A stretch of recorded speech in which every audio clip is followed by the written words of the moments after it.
Welcome to Foundation Friday. The dedication and covenant of silent unity was signed on December 7th, 1892 by Charles and Myrtle Fillmore, founders of the Unity movement. It is unlikely when they signed this covenant that they had any idea how far-reaching unity would be as it evolved into the church we know and love today. We invite you to join us as we explore and share some of the original ideas, teachings, and writings of the men and women who created the foundation of the Unity Church. Hi, thank you so much for joining us today for our Foundation Friday program. Today, we're going to look at a teaching that was delivered over 100 years ago. This is a lecture that was delivered by our Unity co-founder, Charles Fillmore, in 1912. So the language is 1912 language, but the message resonates. Well, I'll let you see for yourself. The name of this lesson is The Calm Poise of the Master. Here we go. There are records which show that thousands of years ago, in the secret temples in Egypt, there were people called hermetics who retired from the world for the purpose of getting closer to divine mind. They separated themselves from all religious thought and made a unity with divine resource, the cause side of existence. They were like some of our scientists experimenting in laboratories of being.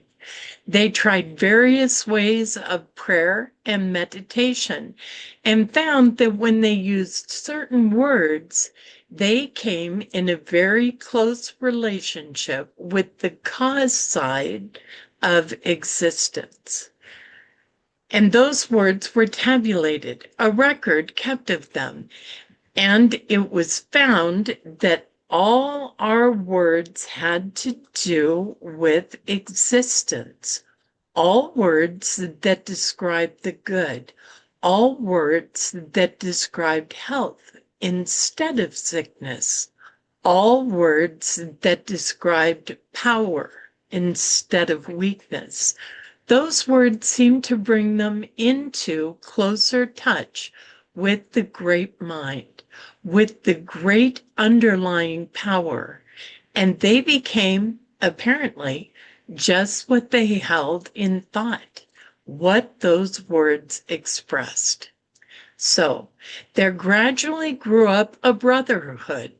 This was before the advent of Jesus Christ, and that brotherhood proved, so the history tells us, that words do carry men in or out, above or below the great tide of thought, and that we can, through the use of words, poise ourselves, put ourselves in the consciousness of weakness or of power.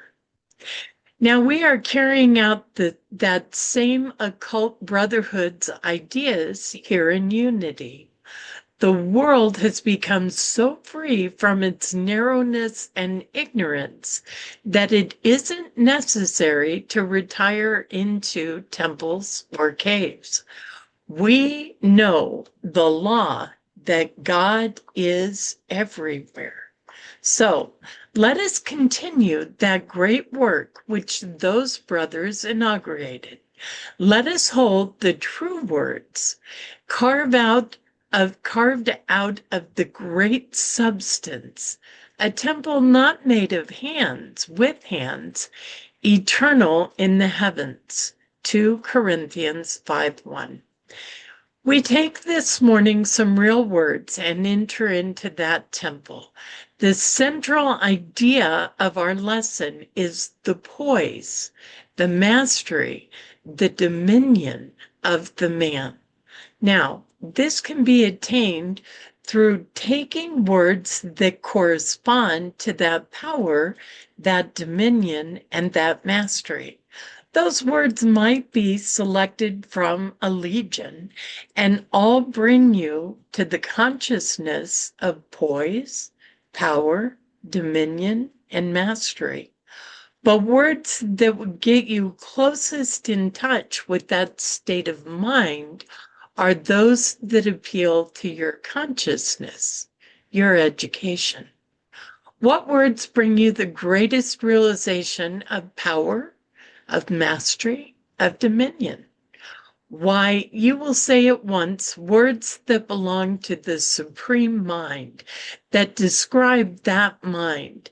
I can think of nothing higher and greater than God. Then place yourself in that divine mind, and it will place itself in you. Invoke God, and you become one with God. That is the law. We are told that in the very beginning of our creation, we were given mastery and dominion over all things. It is proper and right for us to assume that. It is in accordance with the law for every one of us to say that power and mastery and dominion, which was mine in the beginning, is now restored unto me. Our lesson this morning is the realization of the poise and power of the Master. The Master is Christ, and Christ is the name of the anointed of God, the one of all God's creation upon whom he has poured out his highest power, whom he has blessed and given himself unto. This is the spiritual man. This is the real of every man. It is the ideal man, the man described in the first chapter of Genesis. And that man was given dominion and power over all of God's creations. The realization that I am, that is described in the second chapter of Genesis, and bringing forth Adam. We haven't always understood the relation of those two apparent creations, and the result has been an identification with one or the other. Some people have gone into the spiritual consciousness and ignored the Adam.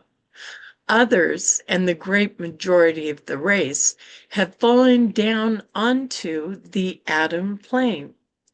They knew nothing about the first creation, the spiritual man, but onto each one of the two a bringing together of the high ideals and their manifestation constitutes the real man, makes man what he is in Jesus Christ. Christ is the real man, and Jesus is the man that demonstrated. Now, we are, every one of us, Christ's. It is said by those who have gone deep into the mystical understanding that every human being in the world has a definite plane in divine mind, that you are numbered and identified. God knows you especially. You are created for a special purpose, and all of your life's journey, all of your efforts are tending to the bringing forth of that idea. The very hairs of your head are numbered. God knows you. The creative mind had a definite purpose when you were given expression, but you are free. You must recognize that place. You must learn your number. You must know where you belong in the creative plan. Now, if God could give you that as wholly from himself and reveal it to you all at once, why, you would be a mere automaton, a piece of machinery. You wouldn't have free will. You couldn't choose to be what you are or not to be. So poise, you can see, rests with each and every one of us. And when we understand this wonderful law of the ideal man manifesting through the Adam man, and we can bring forth and make ourselves whatsoever we desire, that all the power is here. All the machinery, every ideal is here for our fulfillment. Why, what a wonderful possibility this opens to us. What a grand man we find we are. We should, every one, be about the Father's business. The only business that God has with us is to make ourselves what He has idolized us to be. Now, we have taken up these different attributes of the spiritual man here and there, trying to make the great plan visible. But having given much attention to the idea of the power of the Christ man, the spiritual man, that we really should. Now we come to a place where it is necessary that we accent that. We throw special emphasis upon the truth that man has all dominion and power. That proposition given out to people who believe in weakness seems absurd. But it is a fact that in spirit and in truth, every one of us has all power. All power, you may ask, over what?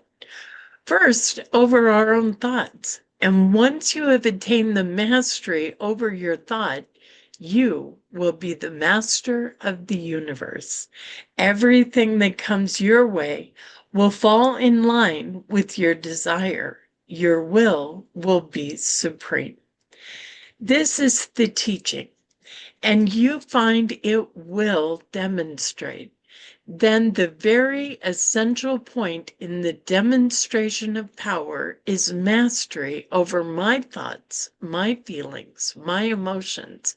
And that brings us down to a very simple proposition, a proposition that even a child can solve. We begin, like little children, mastering our thoughts. Now, this is not anything new. The world has been using this law, but not directly through the power of the word. We haven't known first that this mastery, this supreme power, is our birthright, that we are, like princes of the realm, given power over all our subjects, that our word was the open door to everything in the world. Now, the ruling prince of a kingdom understands that every wish he has can be complied with, that all the different nationalities who come under his father's rule are subject to him. Now, the same relation exists between the child of God and the universe. When we have attained the full stature of a king through our use of the word, we shall have complete dominion. But, like the prince, we need education. We must bring our powers, and we do this through quietly going into consciousness, to that inner place, the secret place of the Most High. What does that mean? Why, it means the high state of consciousness. It means a realization of the absolute. It means freedom from the limitations of the mortal. It means that there is a place in the mind of every man and every woman where they can be freed from all conditions, all the sense consciousness, all the mortal pains, and the mortal ignorance, and the mortal worries, and the mortal errors of every description. Now, there is such a place, and that is the kingdom of God within you. That is where the anointed one, the spiritual man, first exercises his dominion. We are, every one of us, if we are in what is called the regeneration, passing through the changes described in this New Testament as happening to Jesus Christ. He went over all the ground, and symbolically, this is represented as his healing people. In the lesson today, we had an example or illustration of his power to still the storm, to cast out the demons, to do apparently marvelous things in the outer world. Well, we would not deny that those things may have been accomplished, but to the overcomer, the one who is desiring special lessons in his overcoming, he must get at the spiritual meaning. What does this mean to me in regard to my daily thought, to my daily overcoming? Now, in the lesson today, Mark 4:35, Jesus Christ had been healing people and preaching to them, and he became weary. He asked his disciples to cross the Sea of Galilee to the other side, which they attempted to do, and he lay down in the stern of the boat and fell asleep. And a great storm came up, and they were afraid that they were about to be wrecked, and they called upon him, "Master, are you not aware that we are about to be drowned?" And he arose and said, "Peace, be still." And the storm was abated. He said unto them, "O ye of little faith, had ye no faith? Didn't you believe in the power of the Spirit within you?" Now, this symbolically means that there is a work going on in each and every one of us. We are healing the sick thoughts in ourselves. We are casting out those errors that don't belong to this spiritual man that I've been describing to you. That man was made perfect, and he is perfect. And it is your work to cast out, to heal all thoughts of error, all thoughts that are opposed to the one truth in you. You are also to preach the gospel. Then you take a little rest. The description says that Jesus was lying on a pillow in the stern of the boat. Mark 4:38. Well, now, it is a fact of soul or thought consciousness that when we fall asleep, the soul or the identity retires to the little brain at the base of the skull called the medulla, and it rests there. The natural forces of the being go on, but you rest at that little place. And the boat is the body, and the pillow is that little point where you quietly sleep. But in this state of rest, if you have been very active, the activity, throes of thought begin to pour into your mind and body, and sometimes a disturbance is set up. People, after they have been very much brought up or in active consciousness, sometimes when they are asleep, have jerky states of consciousness. They twitch in mind or body, or they have bad dreams. Things are disturbed in the mentality, and they sometimes awake with a great start in a disturbed condition. Well, that means that a storm has set up in the subconscious, and the master, the spiritual man, comes from his sleep, and all you have to do is say, "Peace, be still." Why haven't you? Speaking to your disciples or the centers of consciousness, found your faith in the supreme power, found your faith in yourself as the spirit, as having that power. You can see how these lessons apply in the simplest way to everyday life. Now, This will be the experience, probably, of nearly all of you at some time in your development. We are all passing through these stages. And here is a law showing you the power of the I am, the power of the mighty one in you to master all feeling.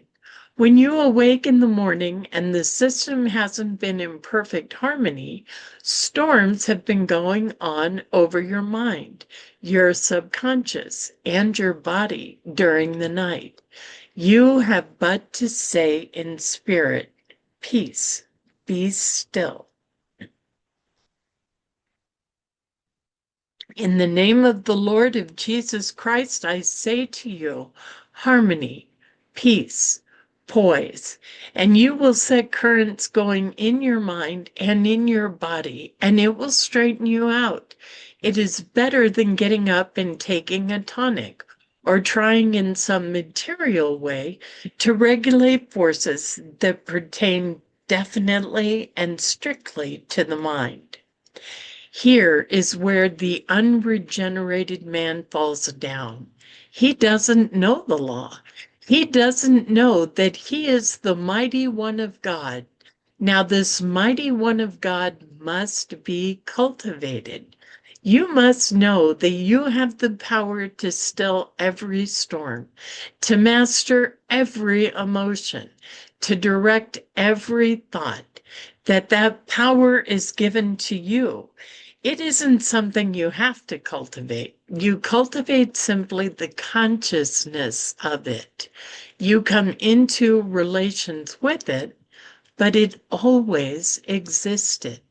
It is innate in God, and it comes through the affirmation of the individual that I am.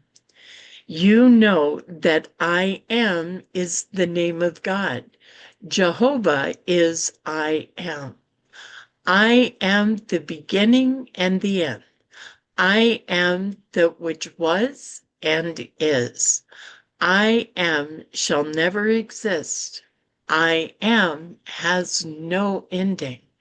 I am is not only the mighty one, but I am may, if you will, be the weak one.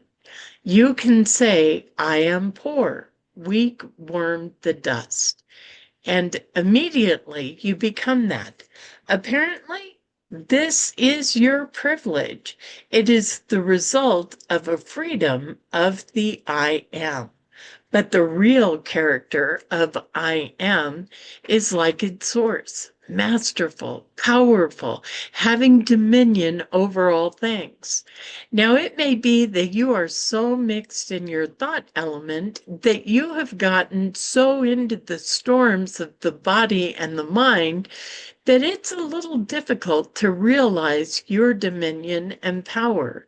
But if you know that the Spirit of Almightiness is here, and if you will attach to your knowledge true words, speak those words under all conditions, the realization of your mastery and dominion will come to you. You begin in a multitude of ways to set into action these forces, and the storms will be stilled. The master will be yours, will be crowned with that dominion which you had in the beginning, which you have now. Then let us affirm the I am and attach to that affirmation all words you can think of that describe dominion, that describe power, that describe mastery.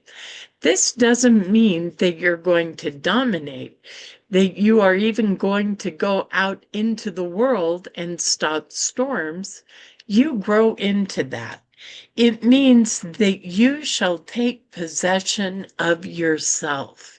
It means that you shall not allow these waves of thought to come in from the outer, the exterior, and dominate you. Walt Whitman said, "Nothing exterior shall ever take possession of me."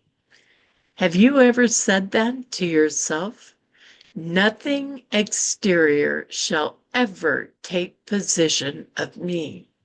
I tell you, it will give you an awakening. You will find when you begin the affirmation of the Host High, the Christ mind in you, that others' minds will drop their hold upon you. You won't be a puppet of everyone's thought. You may now be under the thought dominion of people. There may be someone that is directing you and leading you. You really are not aware how much you give of your thought to your companions, to your father, mother, your brother, your sister, your husband. You are meekly submitting to their thought. Now, is this under the law? Why, no. We should, every one of us, stand upright. Man, stand upon thy feet. Stand in your own God-given dominion. Stand in the mastery of the Christ in you. You will be a new creature. You will give God an opportunity to come in and make you what you are, what you were intended to be under his divine law. A new universe will open. New kingdom will be yours. But God can't come to you until you become his child. He is the mighty one of the universe, and he expects you to be mighty. He expects you to be powerful. He expects you to exercise dominion, that no condition of thought, no appetite or passion, there is nothing in the world above the earth or beneath it that can interfere with the dominion, the mastery, the power of the spiritual man. Remember that. And the name of that spiritual man to every one of us is I am. I am. You don't have to say that on the housetops. You say it way deep down inside yourself. Go by yourself. Pray to the Father that you may realize the power of I am. I am that I am, and there is none beside me. Powerful words. It's fun to read our master, Charles Fillmore's lesson on the Master, Jesus Christ, and the consciousness that is God. Thank you for joining us today. If you have opinions or thoughts, or you were moved in any way by this video, please leave us a comment. Welcome to our new subscribers. We are so glad to have you here. Before we go, please know you matter. You are sacred, and you are so, so very loved. Namaste. Thank you for joining us, and let's stay connected and grow in spirit. We are on Facebook. Search for Unity Church of El Cajon and follow us and like our posts. You can reach us on YouTube at Unity Church of El Cajon. Please subscribe to our channel, watch our videos, and leave comments which can help us improve. We are on the web at unityofelcajon.org. Email or call our church office to receive our weekly newsletters, which list all of our activities and opportunities to learn and grow together.